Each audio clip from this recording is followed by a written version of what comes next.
Hey friends, welcome back to the Guitar Max channel. This video is part 2 of my interview with Impellitteri bassist James Pulli.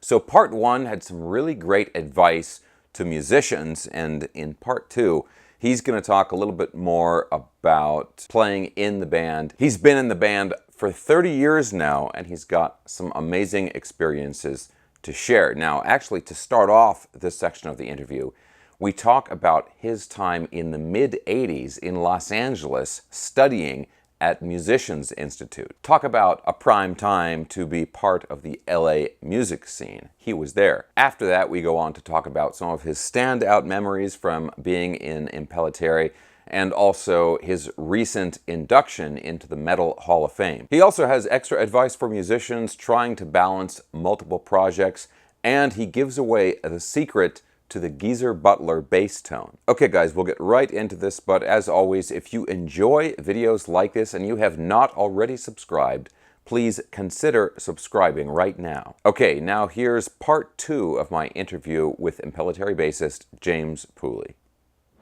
So what Musicians Institute in 84, 85? That must have been amazing. What was that like? It was absolutely amazing, and a lot of it was the curriculum was great. I loved the curriculum. But what I got out of it more than anything from the curriculum was playing with guys from and girls from all over the world. You got a French guy writing a jazz song, and he comes into where I'm practicing. He says, "Hey, you play bass?" I'm like, "Yeah." "Please, I need to." "Well, I really can't." "No, come on, just do it." And I'm like, "Okay, all right." So then I'm playing this chart of this jazz song by this French guy, and then I hear another guy in a corner. It might have been Paul Gilbert. I don't know, but you got the guys in there. They're just like, just really trying to learn arpeggios as fast as they can. So it was just like this amazing group of people from all over the world that I could draw from, drummers as well as guitar players, that just would inspire you and just change your direction. Like, oh, I never realized I would enjoy playing that, or you're exposed to so many different types of music. So the curriculum was great. That was my first real opportunity to do real recording, because part of the curriculum was you have to record in their studio. And that was just something immediately I took to. I really enjoyed it. Tapes rolling and just go for it and then hear it back, and just know that is something that's going to be there maybe forever. When you record, this is something that's just going to be out there for people to hear for how many decades to come, hopefully. So I like that a lot. The thought of that. These days, a lot of people complain about the cost of tuition for music schools and music programs and stuff. At the time, like back then, was that like a big expense, or was it like? It was. I paid for it myself, but at the time, I think it was like $3,600 for the whole year. And if you look at it now, I think it's $30,000 for a semester. I think I could be wrong, because I've but at the time, even that was a huge expense. And it's not just the tuition; it's getting out here, right? Getting an apartment, getting back and forth to school all the time, having the right equipment. Quick story: I came out here by putting an ad at the local music store. "Hey, I'm James Pulli." I was giving lessons there at the time. And anybody else going to Musicians Institute in 84 in the fall? Anybody? And I get a call from Jimmy DeGrasso, the drummer, right from Y&T, and he's done so much. He went and did demos with Ozzy while we were here, and just a really good drummer. He's like, "Yeah, me and my buddy Jimbo Head are gonna be driving to LA. You want to come with us?" I'm like, "Yeah." So we had 3 Jims in a van driving to Hollywood. Right. Jimbo Head, he's in a Police tribute band now. Really good musician. So just that whole experience was amazing, to drive in a van, 3 guys named Jim, out to Hollywood. It was so that's why I wound up taking James. Jimmy DeGrasso wound up Jimmy, and Jimbo took Jimbo, because the phone would ring. They're like, "Is Jim there?" I'm like, "Well, we're all Jims." Like, the guy that goes to MI. "Well, we're all going to MI." "Well, the guy with long hair." So we had to change our name. So I'm James. But that was how I wound up getting here, and realizing that once you get into it and exposed to all that kind of music, I knew I was just hooked. I wanted to do as much as I could. as often as I could with different types of music. Was there anything like, your parents wanted you to be a doctor or something like that? Was it a classic thing like that? They were always very supportive. Okay. They never told me to cut my hair, God bless them. They were always very supportive. You know how it started was I'd be 5 years old in Pennsylvania with 2 feet of snow, 12 degrees outside, and I'd look at the television and it'd be like drag races going on. I'm like, oh, yeah. Mom, where's that? It's like, oh, that's in California. Oh, yeah. And a year later, same thing, be freezing cold, and there'd be like palm trees and girls on the beach. I'm like, Mom, where is that? She's like, that's California. So it was constantly like this thing where, I want to move to California. Right. And then when I saw an ad for Musicians Institute, apply here kind of thing, and all you have to do is send in a tape and fill out something. I did it as soon as I could, and I told my parents, hey, I'm going to move to California. They're like, okay, Jimmy. Yeah. But then I got the acceptance, and I paid for it, and there you go. It actually happened. Wow. Have you always been a bass player? Has that always been your primary instrument? Well, as most bass players, I started out on guitar. But what happened was in junior high school, I was in a band, and there was maybe 3 other bands in junior high school. They all had the same bass player. Because there weren't many bass players. Yeah. Why that guy took up bass, I don't know. But there'd always be some kind of scheduling conflict. This guy couldn't make rehearsals, couldn't make gigs. So we decided, me and my buddy at the time, Mike Zaremba, guitar players, I'll play bass half the time, you play bass half the time. Okay. We're like, fine, that works out great. Right. But I'll tell you, as soon as I started playing bass and got a real bass amp and turned it up and started playing, I'm like, I'll play bass all the time. Right. So I was, even though I started with guitar, Yeah. I really, really took to bass, because then we were doing like, we were doing a lot of The Who and Rush. In these bands, when you're there with a vinyl record going around, picking up the needle, learning the bass lines, it was hard to do, but I got good at it. I got good at it pretty early on. I could hear, not only I know the notes they're playing, but I could tell the nuance. I could tell, okay, it's not just the notes. He's playing it, this is aggressive, or this is quiet, or this is clanky, or this is, I could tell the nuance. So I really enjoyed that. So I took to bass right away. I really enjoyed bass right away. I think a lot of people, if somebody comes up to me and say, hey man, I play guitar, I'm just starting out, what do you think I should do? I'm like, you might consider playing bass or drums. Right? Because it's like, those guys are always in demand. There's so many guitar players. Yeah. That's true. I tell people all the time, bass is fairly easy to pick up.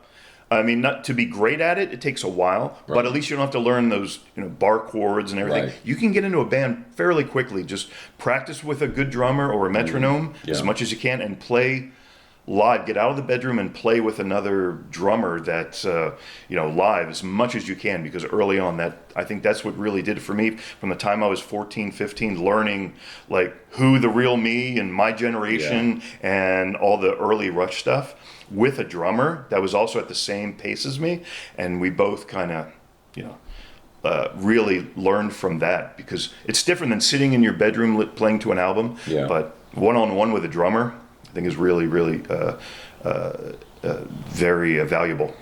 So, the Who, John Entwistle, right? Was that like one of your main guys in the beginning that you were really dialed in on? Yeah, and I'll tell you why. So I was maybe 8 years old. I have an older brother, 7 years older than me. So I'd be in my bedroom listening to literally Bozo the Clown, the Banana Splits, like cartoon stuff. So, that's all cool. And then I hear down the hall, my brother, who was older, he would get those albums in the mail. What was it, Columbia House? And Led Zeppelin. Can you imagine being like 8 or 9 years old, hearing the Immigrant Song for the first time, right? I'm like, what is that? So I'd go over to his door again, listen, and he had all the Zeppelin albums, Black Sabbath, Uriah Heep, one of my favorites, and just all the new stuff. And I was like, I don't know what this is, but I really, really like it. So hearing bands like The Who right away. Oh, I know. He also bought his first pair of headphones, my older brother, and he stuck them on my head. Yeah. And he put on, my mom's big console, put on Quadrophenia, The Real Me. So I'm like, wow, headphones for the first time. If you can remember what that was like. And then hearing the beginning of The Real Me, just blew me away. So I'm like, so I stuck with Entwistle, Geddy Lee, of course, Geezer Butler, Gary Thane from Uriah Heep, who is so underrated, and he's got so much to learn from. Those are like my main influences, I would say. So, kind of big news lately, right? You were inducted as part of Impellitteri, Right, into the Metal Hall of Fame. What was yes. that? What was that like? It was humbling, exciting. So first, I saw on Blabbermouth that Chris Impellitteri was going to be inducted into the Metal Hall of Fame. I'm like, well, I call Chris up. I'm like, Chris, so what's going on? Do we get to play? And he's like, yes, I know. I just heard about this, and yeah, we should be able to play. And then as we went further and further along, our manager, Giles at the time, just recently, he says, well, you're going to get an award too. I'm like, oh, really? Wow, that's really cool. I got to work on a speech.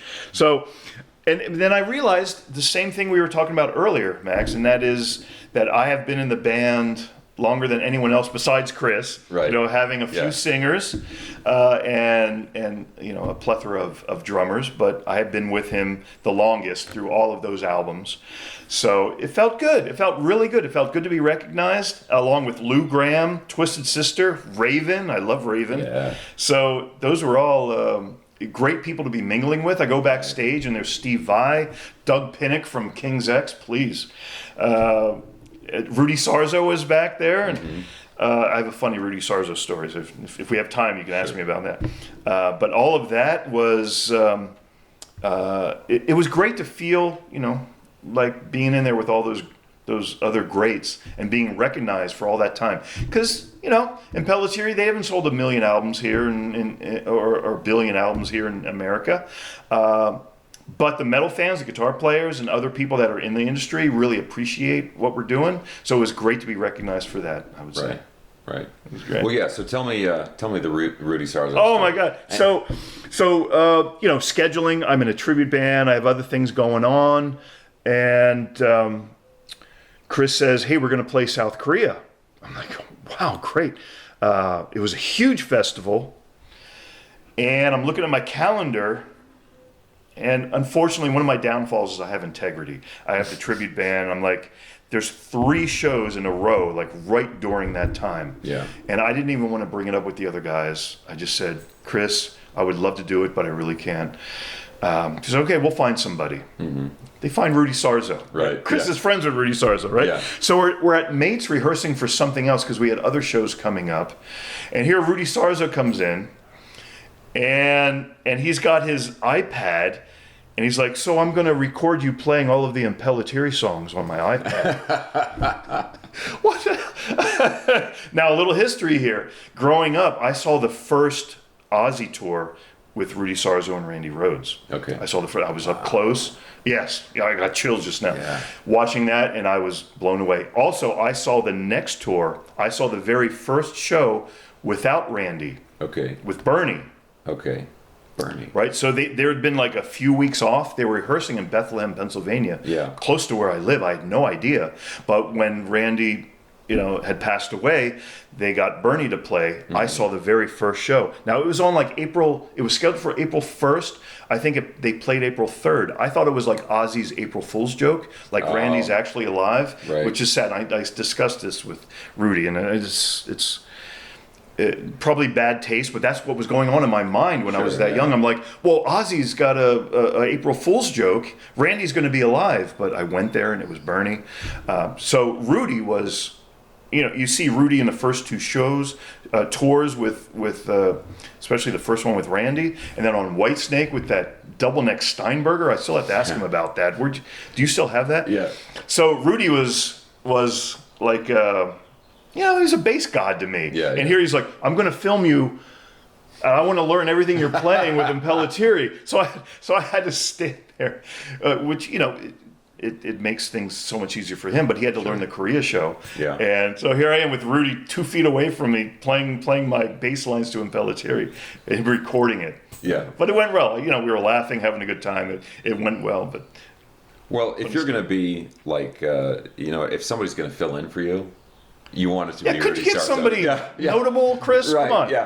Yeah, really. It's like, I guess it's okay. I couldn't make it. Rudy can come in. All right, well, there you go. It's like, I guess that'll do. It'll have to be good enough. Yeah. And meanwhile, I'm playing these little shows. Making little money, but again, I don't ever want to back out of a show I committed to. So I had to, but out of that, and I think it probably helped the show in Korea to have Rudy there. Now it's Impellitteri with Rudy. They probably sold more tickets. Who knows? But it's also the better.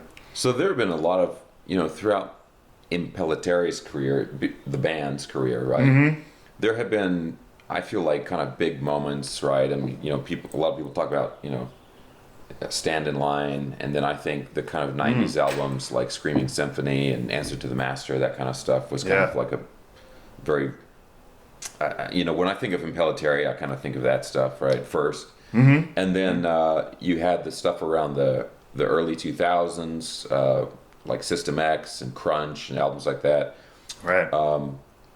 Wicked Maiden, I feel like, though, was a really big deal. That changed things. The band had a few years of not being active, and then Rubric, you went through, you had the Pedal to the Metal album. Yeah, with Curtis Skelton. With Curtis, and System X with Graham Bonnet, who was kind of coming back to the band for that one album. And then Rubric was put out some really cool solo albums, like in the early 2000s. And then after that, Wicked Maiden happened, and he was coming back in the band. So, like, what was that time like?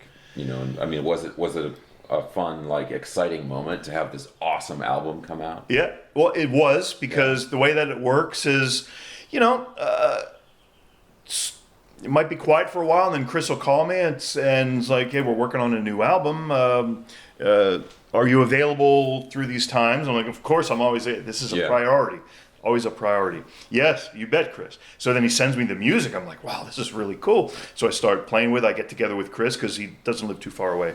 So we start jamming on. I'm like, yeah, this is going to be some really cool stuff. I'm like, I can't wait to see what Rob does over top of it, And so it was exciting in that way. There was a bit of time between not a lot going on recording wise, and then having this album come out. It's like, I think it was kind of the turning point to all the new modern sounding albums, right? Perhaps. Yeah. That's how I look at it. But yeah, it was very exciting to hear the music.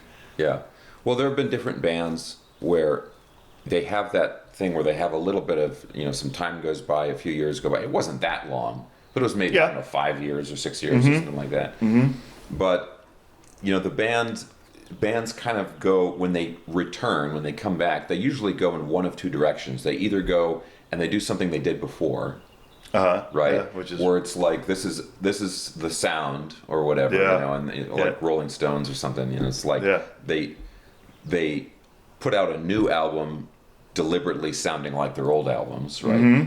Or they go the other way, where it's like the Painkiller effect, right? It's like, we're going to go even harder, even more, like they go further. And to me, Wicked Maiden was like that. And I mean, it led to Venom and The Nature of the Beast, and I guess the modern Impellitteri albums. But it's still very clearly, you compare like Venom to like Screaming Symphony or something like that. It's obviously the same band, but just all the dials have been cranked up a little bit, right? Yeah, I think a lot of it between Chris's writing, Rob's vocals, and John Detti's drumming, that really kind of drove things in a different direction. Right. I think, at least that's how I felt it. There's nothing like putting on your headphones and hearing John Detti's drumming. And it's like, okay, I got to play to that. Right. And it's inspiring. It's fun. It makes you want to do more, and it makes you want to be more expressive and take it to the next level. And those albums, I think, did that. I really think they did that. Well, it's really cool, because I think the response to those albums has been really good too. Obviously, Wicked Maiden got a huge response, and the following albums have just kind of continued that. Right. But it's like, it must be a really good feeling for you to be in this band where it's like the band is as relevant, even more relevant maybe than it has ever been after 30 years. Yeah, right? I've been with really 30 years, and there's obviously a couple albums before that. So my hat's off to Chris for writing things that are relevant and knowing what he does and what he does best, and what the fans will like. So my hat's off to him for understanding that and kind of steering it in that direction. But when I get those first files of this is what the songs are going to be, it's like, and you just, we did a Black Sabbath song, last time. I'm like, oh yeah, okay, sign me up, sure. Yeah. So it was a lot of fun, a lot of inspiration, and a lot of hard work, and it was very, very rewarding. The final product for sure. These days, like if you guys go do, you do a tour or you're doing gigs or something, where you played there before, I mean, do you have fans that come up to you and be like, "Oh, James, I saw you in 1996, and now it's been so great." And they'll show me pictures. Wow. And they're like, "Oh my God, yeah, wow." They'll show you pictures, or look, I have your pic from, 94 or whatever. Wow. And yeah, that's great to see. And it's always, I love the Japanese fans, their culture, their just everything about Japan is always fun to go back there. They're the best fans. But festivals we played all around the world have been really fun too. I remember, I think it was Barcelona, playing The Warrior, which is one of my all-time favorite songs. I'm a warrior. Yeah. I'm singing that up to the microphone, and there's a guy right down there in front of me singing it, crying. Yeah. And I'm like, yeah, you're a warrior too, man. And I wound up meeting him afterwards in the line. You could do like a meet and greet. Mm-hmm. And he came up to me. I'm like, man, you're the biggest fan. Put my arms around him, took a picture with him. So it's like, when you see those kind of things, no matter how much money you're making or what you're doing, those are the rewarding moments. When you got a guy like that singing this exactly what you're singing with his hand in the air and he crying, like he was feeling it. Yeah. Like that was just beautiful. That was really beautiful. Do you think it is a benefit for a musician to have more than one project? Because obviously you're in Impellitteri, but then you're talking about this, tribute band and stuff like that. Right. And which gives you a nice, you can appreciate the good things about both situations and that kind of stuff. Right. Do you think, is that something that most musicians should do? Or do you think... like Chris, on the other hand, Chris has been almost entirely dedicated to one band. Right. Yeah. Right. So I guess it depends on what you want to do. In Chris's situation, he does what he does. He does it really well, better than anybody, and he's going to continue doing that. As a bass player, and as getting older, don't know what it's going to be like in 20 years.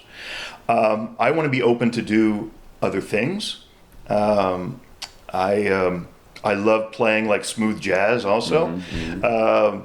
I don't do a lot of it, but I'm just seeing, towards the future, am I going to be able to play metal forever? I figure as long as I have my hair, I'm going to play metal. Then it might be country or jazz or soft rock or whatever. Yeah. But I love all of that. So it depends on what you feel you want to do. I just love music in general. I love all of it. I do love country. I love... I love jazz, and I love old standards, and I love the old 70s soft rock. I love all of that. But I am a metal guy at heart. So right now that's what I'm really into and really enjoy doing. But I think, it depends on what's driving you. After I heard the first Black Sabbath album, I'm a metal guy all the way through. But, can I do it for another 20 years? I don't know. I'd like to, but I'm open to other things. And I think recording for a lot of different people, which I do in the remote recording that I do, I get sent songs that are really different, and it forces me to try something completely new. Luckily, I've got that education from MI that this is how you do a walking bass line. This is these are all the different genres that you can use, and that's helped me a lot. Okay. So one other thing I noticed is you've got this YouTube video. Right. Talking about Geezer Butler and everything. Right. So tell us a little bit about that, because it got a lot of attention. Right. Yeah. I think I'm up to 245,000 hits. So this goes way back to when I was young, just learning how to play bass. And it would be with a vinyl record, pick up the needle and learn basically. There's a bass solo right there on the first Black Sabbath album. I got to learn that, being a young bass player. So I've been playing that since I was 14, 15 years old. As years went on, there's some things I was trying to learn, and I'd go on YouTube, which is great when you find isolated bass tracks of some of this stuff. Oh, yeah. Like Geezer Butler and John Entwistle and Chris Squire, isolated bass tracks. That's like gold when you're a kid. So I thought I want to do basically. I put it up there, and it got a bunch of hits. And then right away, people were saying, "How'd you get that sound?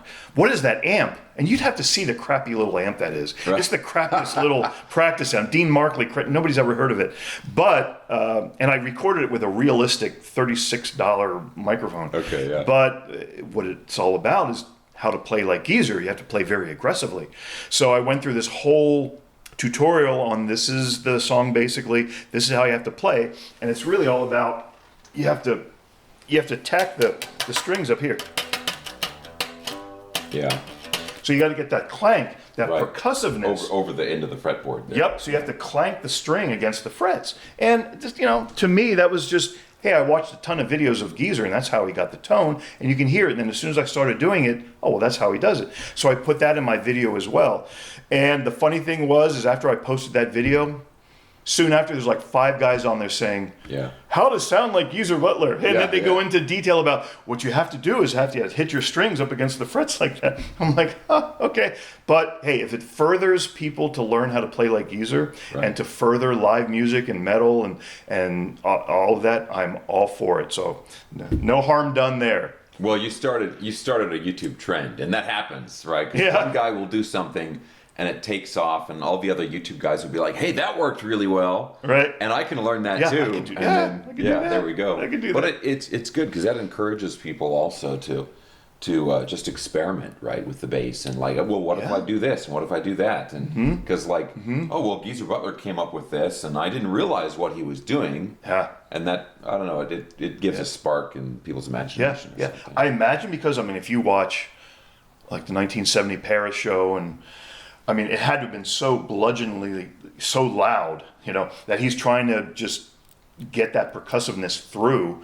Also, it had to do with, from what I've seen from one interview, is just the way that his stature and how he played. His right hand would be right over the frets. But when you learn to play like that, it's like it cuts through better. Yeah. So that sometimes by accident, mothers of invention and all that. It almost sounds like a little bit of distortion on there, right? When it's aggressive. Yeah. You got to play aggressive. You got to have a strong right hand and really pluck it, and that's how you get the Geezer tone, if that's what you're looking for. Yeah. So I think the last thing, and I kind of asked Chris a similar question, because it's almost like a Spinal Tap thing. It's like, number 3 in Japan, right? It's like, the being very popular in other countries, but in the U.S. not that big of a following. You kind of talked about it earlier, where a lot of musicians know about the band and are fans of it, but general audience not so much compared to other countries. So true. To me, that has disadvantages but also advantages. Like you can it seems like it makes it a little easier to separate maybe your personal life from being a public figure, because you could be somebody who's like has local celebrity status, but then people can bug you in the restaurant and that kind of stuff, versus you can kind of go halfway across the world, and totally different. And live this life of like the superstar. You're playing for tens of thousands of people, and then you come home to a normal life sort of when you're home. It is. It's very different. It's quite a contrast. And it's hard to explain that to people, but that's exactly what happens. Yeah. Although occasionally, here. I went to an Yngwie concert years ago, and I'm just walking down looking for my seat, and a few guys off in the corner like, James Emilio Pulli. I'm like, and they stand up. So obviously part of Yngwie's crowd, Impellitteri, Yngwie, all of that. So occasionally you get recognized, but it is kind of nice to be able to be home here, do everything else that you need to do, and just, look forward to that, those calls when it's like, hey, we got a festival, we got a couple of weeks in Japan, we got this, all of that. So it's a really good contrast for me, because I like doing all kinds of things. And if I was just constantly busy with Impellitteri, I wouldn't be unhappy. It'd probably be great, but that's not the situation. So here I'm able to do anything I want, you know, any kind of bands, any kind of genres of music, and enjoy it and find it fulfilling. Yeah. Awesome. Well, dude, that was a thank ball. you so much, man. Thank you. Yeah, that was really good, and of course, for everybody watching out there, I'll have links to whatever you're up to and working on. And Okay. and you've got a YouTube channel, right? I do. Okay. I do. Yes. But yes. I'll put links to whatever social media and stuff. Okay. Whatever you want, I'll put that down in the video description below. I'll share it with you. Cool. Awesome. Thanks. All right. Man. Rock on. Okay, guys, so that was part 2 of the interview. I've got one more part coming up after this. And guys, if you want to check out that video where he was breaking down how to get the Geezer Butler bass tone, and he demonstrates it through the amp and everything in this video that he has on his channel, I'll put a link to that down in the video description below. Okay, guys, I hope you enjoyed that part of the interview. If you did, let me know what you thought of it down in the comment section below. Of course, as always, I would love a thumbs up, subscribe if you haven't already, and I will talk to you very soon.